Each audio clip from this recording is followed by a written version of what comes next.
અત્યારે મિત્રો નવરાત્રિ ચાલી રહી છે અને આપણે નવરાત્રિમાં પૂજા કરવા માટે જો આ રીતના ફૂલો માતાજીને ચડાવ્યા અથવા માતાજીને હાર પણ આપણે પહેરાવતા હોઈએ છીએ ફૂલનો મિત્રો. તો ફૂલ અને આપણે પૂજા પાઠ કરવા માટે આપણે દીવો કરીએ છીએ, અગરબત્તી કરીએ છીએ વગેરે જેવી વસ્તુઓનો આપણે ઉપયોગ કરતા હોઈએ છીએ. અને આ ફૂલોને આપણે છે ને નદીમાં વિસર્જિત કરીએ છીએ, પરંતુ તે ઇનડાયરેક્ટલી છે ને એ કચરામાં જ જાય છે. તો આજે આપણે છે ને આનો એવો ઉપયોગ કરીશું ને કે આપણે તેનાથી પર્યાવરણને પણ બચાવીશું અને ઘરને પણ શુદ્ધ કરીશું અને સાથે સાથે આપણે જે નેગેટિવ એનર્જી હશે એને પણ ઘરથી ભગાડી દઈશું અને તમારા પૈસા પણ બચશે. તો તેના માટે છે ને સૌથી પહેલાં આપણે જે પૂજા કરવા માટે જે ફૂલ હોય કે ફૂલની પાંદડીઓ લીધી હોય કે હાર લીધેલો હોય તો તેને છે ને આપણે તડકામાં સૂકવી દઈશું. તો સૌથી પહેલું કામ તો આ કરવાનું મિત્રો. અને પછી શું કરીશું તો આપણે જે કંઈ દીવા કરીએ છીએ, અગરબત્તી કરીએ છીએ અથવા માતાજીને આપણે શ્રીફળ પણ વધેરીએ છીએ, બરાબર ને. તો એ શ્રીફળના છાલા છે ને એ પણ તમે આમાં ઉપયોગમાં લઈ શકો છો. તો જો મેં અહીંયા છે ને 4-5 દિવસનું આ રીતના ભેગું કરેલું છે મિત્રો.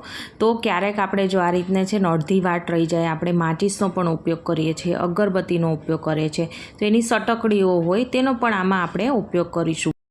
સાથે સાથે સુકાયેલા ફૂલ અને શ્રીફળના તમે છોતાનો પણ આમાં ઉપયોગ કરી શકો છો.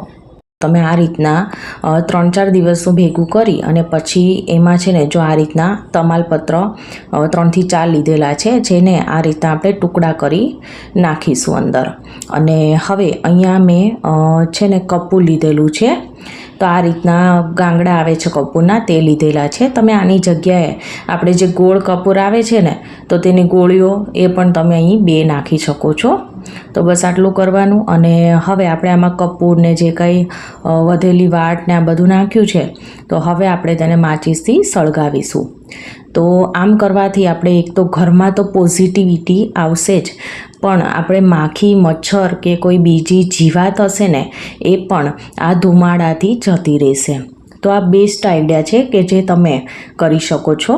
અને ખાસ કરીને તો આપણે સંધ્યા ટાણે જ્યારે દીવાબત્તી કરીએ ને ત્યારે હારવારા કરી નાખીએ ને તો ત્યારે કેવું કે મચ્છરોને બધું બહારથી અંદર આવતા હોય છે. તો એ સમયે કરો ને તો બેસ્ટ આ આઈડિયા રહેશે.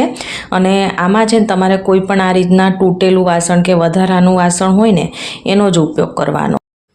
તો છે ને ફ્રેન્ડ્સ એકદમ બેસ્ટ આઈડિયા કે જેનાથી આપણે ફૂલ નદીમાં પધરાવાઈ જવા નહીં પડે અને તેનાથી આપણે જે ઇનડાયરેક્ટલી કચરું તેમાં નાખીએ છીએ તે નહીં નાખતા આપણે પર્યાવરણને પણ બચાવીશું. અને સાથે સાથે ઘરમાં આપણે કપૂરને આ બધું જે કાંઈ એડ કર્યું છે અને તમને ખબર જ છે કે કપૂરનું કેટલું મહત્ત્વ છે મિત્રો. આપણે શ્લોક પણ બોલવામાં આવે છે કપૂર ગૌરમ સંસાર સારમ કરીને. તો મતલબ કે કપૂરનું એટલું ગૌરવ છે કે એનાથી પોઝિટિવિટી ઘરમાં આવે છે, નેગેટિવિટી છે બધી દૂર થાય છે. અને સાથે સાથે આ ધુમાડો કરવાથી માખી ને મચ્છર ને બીજી કંઈ જીવાતો હશે ને એ પણ આપણે ઘરથી બહાર જતી રહેશે મિત્રો.